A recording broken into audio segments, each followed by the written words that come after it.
ജീവജാലങ്ങളിൽ ജന്മം കൊണ്ട് സവിശേഷമായ മനുഷ്യരാശിയുടെയും കഥ. കൈരളിക്കുമേൽ കാവ്യ സൗരഭ്യം വാരിത്തൂവിയ വയലാർ ONV അയ്യപ്പ പണിക്കർ. ഇവരുടെ ചിന്തകളിലൂടെയാണ് ഈ കഥ പുരോഗമിക്കുന്നത്. കഥ ഭൂമിക്കൊരു ചരമഗീതം.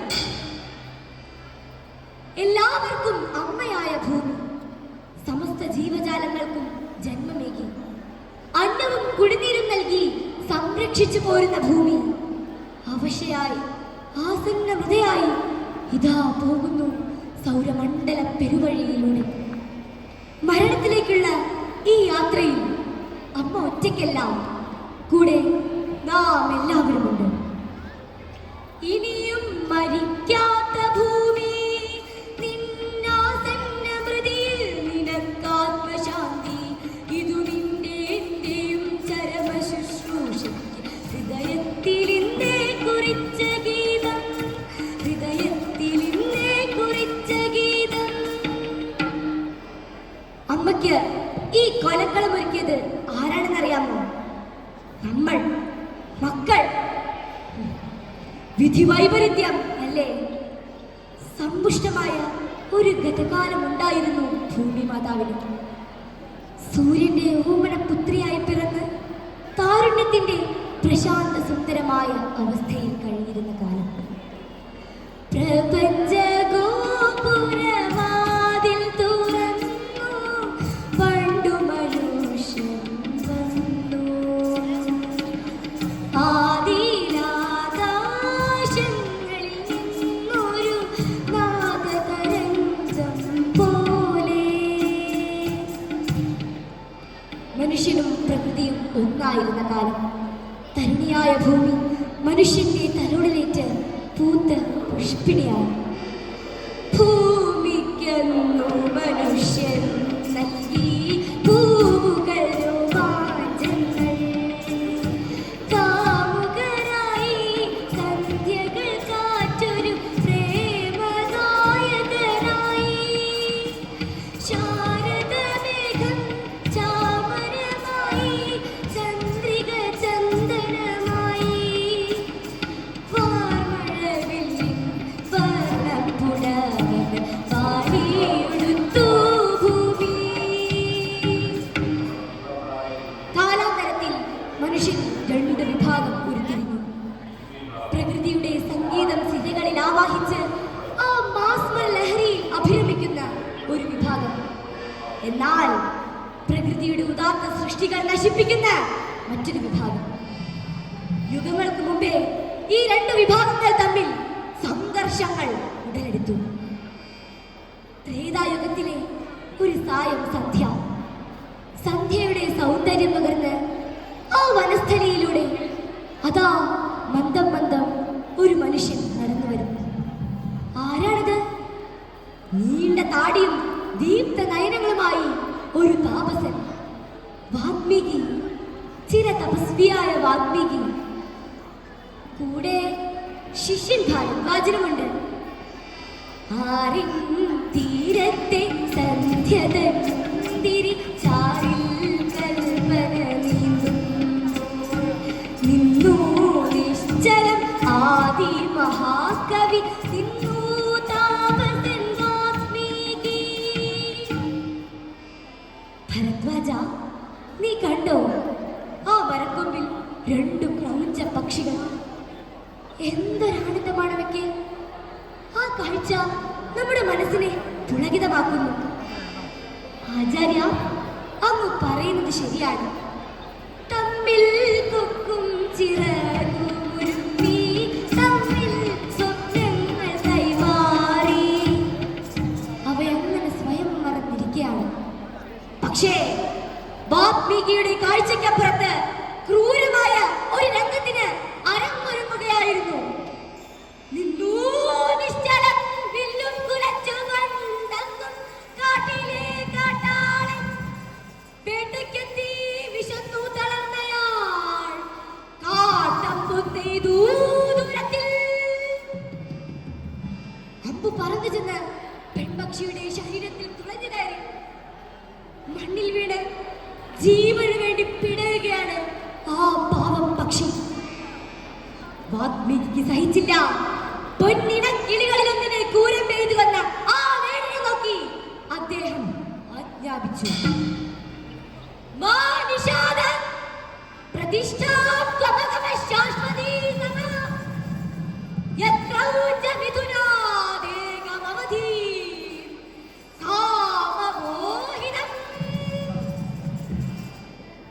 പ്രകൃതിയുടെ ഓമനകളെ വേട്ടയാടിയ ക്രൂരതയ്ക്കെതിരെ ഭൂമിയിൽ ആദ്യമായി ഉയർന്ന സർഗാത്മക രോഷം കവിതയായി പുറത്തേക്ക് ഒഴുകി.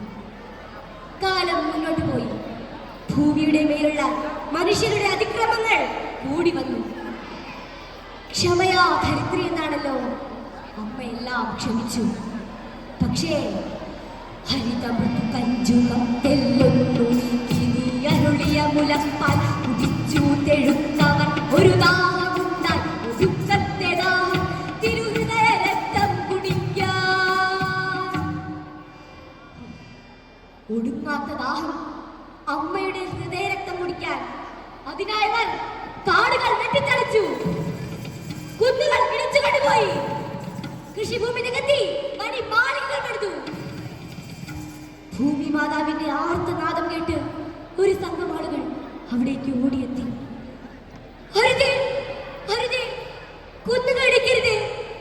സർവ്വജീവജാലങ്ങൾക്കും ജീവാമൃതമേകുന്ന അമ്മയുടെ മാരണമാണത്. അത് നശിപ്പിക്കരുതേ. അത് നശിച്ചാൽ പിന്നെ പുനഃസൃഷ്ടിക്കാനാവില്ല. നിങ്ങളുടെ ചെയ്തികൾ മൂലം മഹാഭൂരിപക്ഷം വരുന്ന ജീവജാലങ്ങളും അതിജീവനത്തിന് വേണ്ടി നെട്ടോട്ടം ഓടുകയാണെന്ന് അവരുടെ വിലാപം ഒരു വലിയ ചോദ്യമായി ഉയരുന്നത് നിങ്ങൾ കേൾക്കുന്നില്ലേ? കാടുവിട മക്കളെ, മേടുവിട മക്കളെ, കാട്ടുപുൽ തകിടിയുടെ വേരുവിട മക്കളെ, കാടുവിട മക്കളെ, മേടുവിട മക്കളെ, കാട്ടുപുൽ തകിടിയുടെ വേരുവിട മക്കളെ, കാട്ടുപൂച്ചോലയുടെ കുളിരുവിട മക്കളെ, കാറ്റുകൾ പുലർന്ന പൂങ്കാവുവിട മക്കളെ. ഇവിടെ നിന്ന് പൊങ്ങിയാൽ വെട്ടുനിറുക്കി ചെന്നായികൾക്ക് കൊടുക്കും. കൃഷിഭൂമി നികത്താനും മരങ്ങൾ മുറിക്കാനും ഞങ്ങൾ അധികാരികളിൽ നിന്ന് ഉത്തരവുകൾ സമ്പാദിച്ചിട്ടുണ്ട്. മനസ്സിലായോ? ഇതേ സമയം എവിടെ നിന്നോ ഒരു പരിദേവനം കേൾക്കുന്നു. ആരാണത്? ജനനിയെ പരിണയിച്ച അഭിശപ്ത ജന്മം ഞാൻ. വേച്ച വേച്ച കാൽവെപ്പോടെ ഒരു മനുഷ്യൻ നടന്നു വരുന്നു. ജനനിയെ പരിണയിച്ച അഭിശപ്ത ജന്മം ഞാൻ. പഴകിയതാണ് കഥയെങ്കിലും പഴി പറയുന്നു ലോകം. ഇന്നും എന്നെ പഴി പറയുന്നു ലോകം. ആളുകളെല്ലാം അയാൾക്ക് ചുറ്റും കൂടി. അയാൾ തന്റെ കഥ പറയാൻ തുടങ്ങി. ഞാൻ ഈഡിപ്പസ്. എവിടെ രാജകുമാരൻ? രാജകുമാരാ, അങ്ങ് വല്ലാതെ അസ്വസ്ഥനാണല്ലോ. എന്താണ് കാരണം? എനിക്കുണ്ടായ ദുരനുഭവം മറ്റാർക്കും ഉണ്ടാവാതിരിക്കട്ടെ. സ്വന്തം പിതാവിനെ വധിക്കുക, ജന്മം നൽകിയ മാതാവിനെ വേൽക്കേണ്ടി വരിക, ആ ദുർഗതിയിൽ മനംനൊന്ത് മാതാവ് ആത്മഹത്യ ചെയ്യുക. ഈ പാപങ്ങളെല്ലാം ചെയ്തവനാണ് ഞാൻ. അതിന് എനിക്ക് ഞാൻ തന്നെ ശിക്ഷ നൽകി. എന്റെ ഇരു കണ്ണുകളും ഞാൻ കുത്തി പൊട്ടിച്ചു. എന്നിട്ടും ആധുനികരെന്ന് അഹങ്കരിക്കുന്ന മനുഷ്യ പിശാചുകളെ, നിങ്ങൾ ഇന്നും എന്നെ പഴിചാടി നടക്കുന്നു. നിങ്ങൾ ചെയ്യുന്ന ദുഷ്കൃത്യങ്ങൾ എന്തൊക്കെയാ? ഭൂമി മാതാവിന്റെ വസ്ത്രം പൊഴിയുന്നു, അത് വിപണിയിൽ നിന്ന് വിറ്റ് ചാരായം പോതുന്നു. എങ്കിൽ നിങ്ങൾ ഓർത്തോളൂ, നിങ്ങൾക്ക് കിട്ടാൻ പോകുന്ന ശിക്ഷ അതിദാരുണമായിരിക്കും. വീണ്ടും എന്തൊക്കെയോ പുലമ്പിക്കൊണ്ട് ആ മനുഷ്യൻ നടന്നകലുന്നു. ജന്മം നൽകിയ മാതാവിനെ കളങ്കപ്പെടുത്തിയവന്റെ അവസ്ഥ കണ്ടില്ലേ? പെറ്റമ്മയായ ഭൂമിയെ മാനഭംഗപ്പെടുത്തിയ മനുഷ്യ,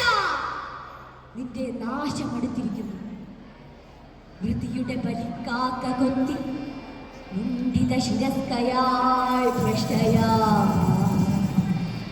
സൗരമണ്ഡല പെരുവഴിയിലൂടെ മാനഭംഗത്തിന്റെ മാറാപ്പുമായി സന്താന പാപത്തിൻ വിഴുക്കുമായി സഞ്ചരിക്കുന്ന അമ്മേ, രണ്ട് നിമിഷം മരണത്തിലേക്ക് നടന്നെടുക്കുന്ന അവിടത്തേക്ക് ഞാൻ ആത്മശാന്തി നേടുന്നു. ഇനിയും മരിക്കാത്ത ഭൂമി നിന്നാസന്ന മൃതിയിൽ നിനക്കാത്മശാന്തി.